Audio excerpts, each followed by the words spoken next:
జిల్లా కేంద్రం, ఆర్డీఓ కేంద్రం, అసెంబ్లీ సెగ్మెంట్, మున్సిపల్ కేంద్రం అయినటువంటి లోక్సభ కేంద్రమైన బాపట్లలో అసెంబ్లీ నియోజకవర్గం గురించి మనం చర్చించుకుందాం. కారణాలు ఏమైనా 2004 నుంచి వరుసగా 4 సార్లు తెలుగుదేశం పార్టీ ఓడిపోతా వస్తుంది. 5వసారి ఎట్టి పరిస్థితుల్లో ఈ బాపట్లకి గెలుపొందాలనేటువంటి కృత నిశ్చయంతో చంద్రబాబు నాయుడు నరేంద్ర వర్మ అనే క్షత్రియులకి ఒక సీట్ ఇచ్చి ఇప్పుడు బరిలో దింపారు. దీనికి సంబంధించిన అంశాలు మనం ముందుగా సమీక్షించుదాం. మీరంతా మా ఛానల్ని సబ్స్క్రైబ్ చేయాల్సిందిగా కోరుతున్నాం. తెలుగుదేశం పార్టీ స్థాపించిన తర్వాత 1983 నుంచి ఇప్పటి వరకు జరిగిన పరిణామాలను మనం పరిశీలిస్తే బాపట్లలో 9 సార్లు అసెంబ్లీ ఎన్నికలు జరిగితే 9 సార్లు గతంలో పోటీ చేసిన అభ్యర్థులంతా ఇప్పుడు ప్రస్తుతం తెలుగుదేశం పార్టీలో లేరు. ఇలా ఇప్పుడు విచిత్రం ఏంటంటే అప్పుడు ఓడిపోయినటువంటి గెలుపొందిన వర్మ, ఉమారెడ్డి వెంకటేశ్వర్లు, మధ్యలో తెలుగుదేశం ఓడిపోయిన చీరాల గోవర్ధన్ రెడ్డి, 2 సార్లు పోటీ చేసిన అన్నం సతీష్ ప్రభాకర్ మొత్తం తెలుగుదేశం పార్టీలో లేరు. కారణాలు ఏమైనా అందరూ ఇతర పార్టీలోకి వెళ్ళారు. దీంతో ఈ నియోజకవర్గాన్ని పూర్తిగా ప్రక్షాళన చేసి ఒక బలోపేతమైనటువంటి లీడర్ నాయకత్వాన్ని డెవలప్ చేయాలనే ఉద్దేశంతో అన్నం సతీష్ ప్రభాకర్ 2019లో ఓడిపోయిన వెంటనే నరేంద్ర వర్మని పార్టీ ఇన్ఛార్జిగా ప్రకటించి తెలుగుదేశం పార్టీ ఆ కొరతను పూర్తి చేసింది. ఆర్థికంగా బలోపేతమైనటువంటి నరేంద్ర వర్మ దీర్ఘకాలంగా కోరిక బాపట్ల ఎమ్మెల్యే చేయాలనే కోరిక ఎప్పటి నుంచో ఆయనకు ఉంది. ఆయన 2019లో కూడా టికెట్ కోసం బాగా ట్రై చేశాడు. రకరకాల కారణాలతో టికెట్ రాకపోవడంతో తిరిగి ఆ రోజు సిన్సియర్గా పార్టీకి పనిచేశారు. ఇప్పుడు ఆయన అభ్యర్థి అయ్యాడు.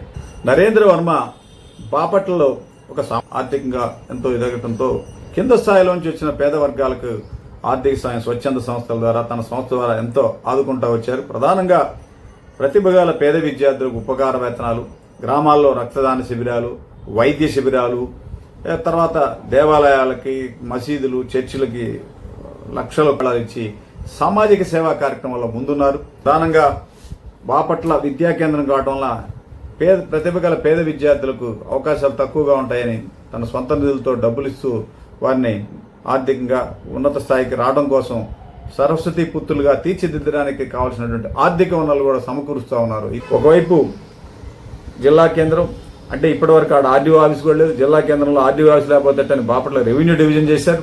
ఇలా అనేక కార్యాలయాలు వచ్చినా కూడా ఆశించిన స్థాయిలో బాపట్ల అభివృద్ధి కాల.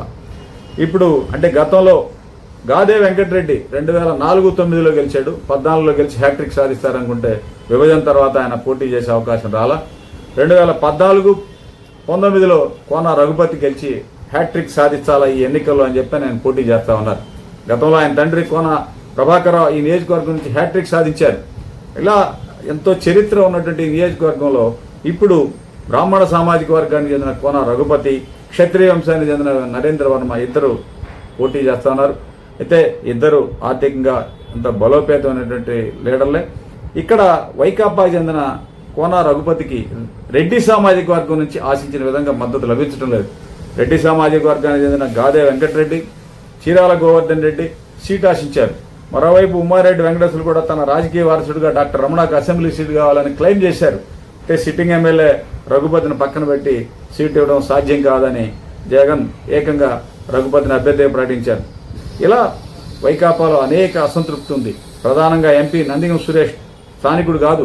ఆయన తుళ్లూరు, తాడికొండ నియోజకవర్గం తుళ్లూరు ప్రాంతానికి చెందిన అతను.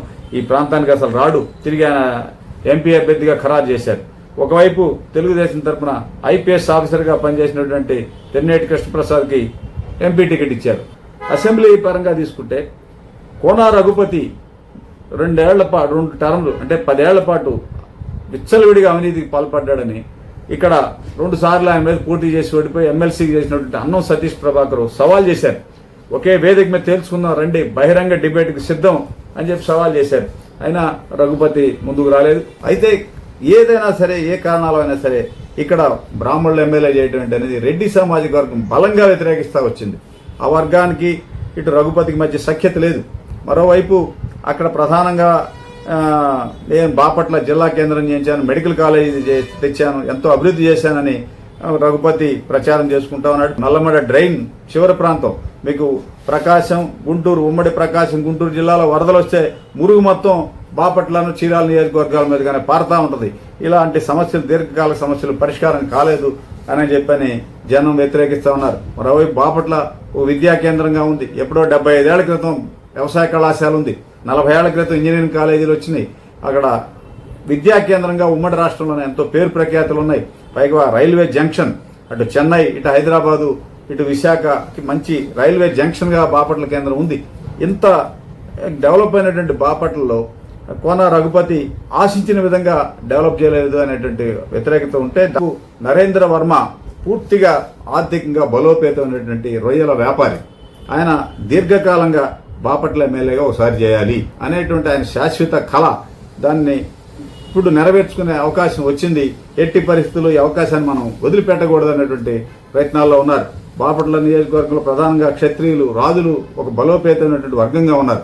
గతంలో ఆ వర్గానికి చెందిన వాళ్ళు అనేక మంది ఆడ ఎమ్మెల్యేలు గెలుపొందారు. బాపట్లని మండలం నరసాపాలెం నుంచి 3 ఎమ్మెల్యేలు ఒక దశలో ఇక్కడ ప్రాతినిధ్యం వహించారు. ముప్పలేని శేషగిరిరావు కానీ, తర్వాత గోరంట్ల బుచ్చే చౌదరి కానీ, పత్తిపాటి పుల్లారావు స్వగ్రామం అంటే 3వ తరం వాళ్ళ తాత వాళ్ళు ఇక్కడి నుంచి మాటూరు వెళ్ళారు తప్ప ఆయన కూడా ఈ మా నరసాపాలెం చెందిన వాళ్ళే. తర్వాత పదే అభ్యర్థులు మార్చడం, దీంతో తెలుగుదేశం పార్టీ కొంత సంస్థాగతంగా బలహీనమైన ఆ నాయకత్వాన్ని ఇప్పుడు వేగేసిన నరేంద్ర వర్మ పూర్తి స్థాయిలో దాన్ని బలోపేతం చేసి విజయ అడుగుల వైపు గెలుపు దిశగా అడుగులు వేస్తా ఉన్నారు. దానికి తగ్గట్టు ఈ పార్లమెంట్ అంటే ఈ జిల్లా పరిధిలోనే మాజీ మంత్రి ఆనందబాబు, తర్వాత గొట్టిపాటి రవికుమార్, ఇటు రేపల్లె అనగాని సత్యప్రసాద్, ఏలూరు సాంబశివరావు పర్చూరు, ఇలా బలమైన లీడర్లు కూడా ఇక్కడ ఉండటంతో కొంత వాళ్ళ సలహాలు సూచనలతో నరేంద్ర వర్మ గట్టెక్కుతారనేటువంటి ఆశాభావం తెలుగుదేశం కార్యకర్తల్లో ఉంది.